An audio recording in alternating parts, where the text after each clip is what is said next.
Okay. Hello uncle, మీ పేరు? వినోద్ కుమార్. వినోద్ కుమార్. తెలంగాణలో MP elections రాబోతున్నాయి కదా, ఇప్పుడు ఏ పార్టీకి ఎక్కువ సీట్లు వచ్చే అవకాశం ఉందంటారు? కాంగ్రెస్కు. కాంగ్రెస్. ఎందుకు కాంగ్రెస్ అనుకుంటున్నారు? అంటే బీజేపీ ఇక్కడ ఏం చేయలేదు, వాళ్ళు ఏం చేయరు, ఖాళీ మాటలు చెప్తారు, మాటలలోనే వాళ్ళు పబ్బం గడుపుతారు. ఎందుకంటే పబ్లిక్ బిజినెస్లు అన్నీ చాలా కష్టం ఉన్నది. వాళ్ళు ఏదో చెప్తారు అంతే, వాళ్ళంతా పబ్బం గడుపుకోనికి మా టైంపాస్ చేసుకోనికి బిల్డప్ చేస్తారు అంతే, ఇంక అంతకంటే ఏం లేదు వాళ్ళది.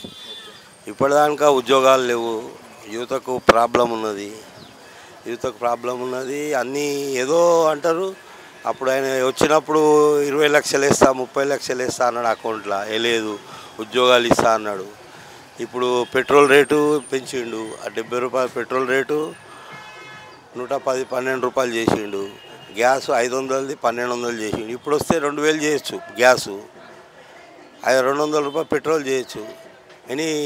అంటే అప్పుడు ఎట్లా చేసిండు, ఇప్పుడు ఎట్లా అవుతుంది అని అంటే, అప్పుడు 500 ఎట్లా చేసిండు, ఇప్పుడు కూడా అట్లనే అవుతుంది. అది చెప్పలేము. మేబీ అది ఏంటంటే వాళ్ళకు రేట్ ఎక్కువ చేస్తే గరీబ్ వాళ్ళు ఉండరు, కరోడపతులు అవుతారని చెప్తారు వాళ్ళు. బిజినెస్ బాగా జరుగుతుందని చెప్తారు. పబ్లిక్ అందే పరిశాన్ ఉంటారు, అందుకొరకే ఇష్టం లేదని చెప్తున్నా అంతే. మరి బీఆర్ఎస్ పార్టీ గురించి ఏమని చెప్తారు? బీఆర్ఎస్ పార్టీ అది మొత్తము అయిపోయింది, దాని పని కేల్కతం దుకాణం బంద్ అయిపోయింది. తెలంగాణ తెచ్చింది మేమే అన్నారు. వాళ్ళు తెచ్చి వాళ్ళు తేలే, ఇచ్చిళ్ళు తేలే వాళ్ళు. ఎందుకంటే కాంగ్రెస్ ఇచ్చింది, వాళ్ళు 70 ఏళ్ళలో తిన్నంత సొమ్ము 10 ఏళ్ళలో ఆయన తిన్నాడు, అయిపోయింది. మొత్తం స్కామ్లలో ఉన్నారు వాళ్ళు, ఏమీ అంత చెప్పలేము. మళ్ళీ బీఆర్ఎస్ పార్టీలో నుంచి చాలామంది కాంగ్రెస్ పార్టీలో చేరుతున్నారు కదా, ఎందుకు అనుకోవచ్చు? సేమ్ రొటీన్ అది. అప్పుడు వాళ్ళు ఎట్లా చేస్తారు, వీళ్ళు అట్లనే చేస్తారు. ఎప్పుడు ఏది మీ ఖాళీ అవుతుంది అంటే, మీరు కాల్ చేసి ఏంద్ర పోయి మేమే కాల్ చేస్తామని చెప్పి చేస్తున్నారు. అందుకొరకే అట్లా వెళ్ళిపోతున్నారు. వాళ్ళు చేసేటప్పుడు వీళ్ళు చేస్తున్నారు. కవిత గారి అరెస్ట్ పట్ల మీ అభిప్రాయం ఏంటి?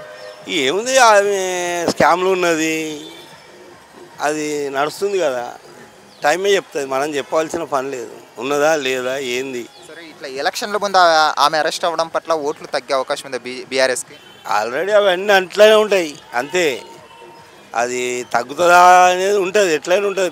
ఇప్పుడు ఏ పార్టీ ఉందో ఆ పార్టీకి మెజారిటీ వస్తుంది, ఆ మెజారిటీ ప్రకారమే నడుస్తుంది, అంతేగాని ఎక్కువ ఆలోచించవలసిన పని లేదు. మరి సెంట్రల్లో ఏ పార్టీ వచ్చే అవకాశం ఉంది? సెంట్రల్లో ఏ పార్టీకి ఎక్కువ మెజారిటీ అనిపిస్తలేదు అంతా.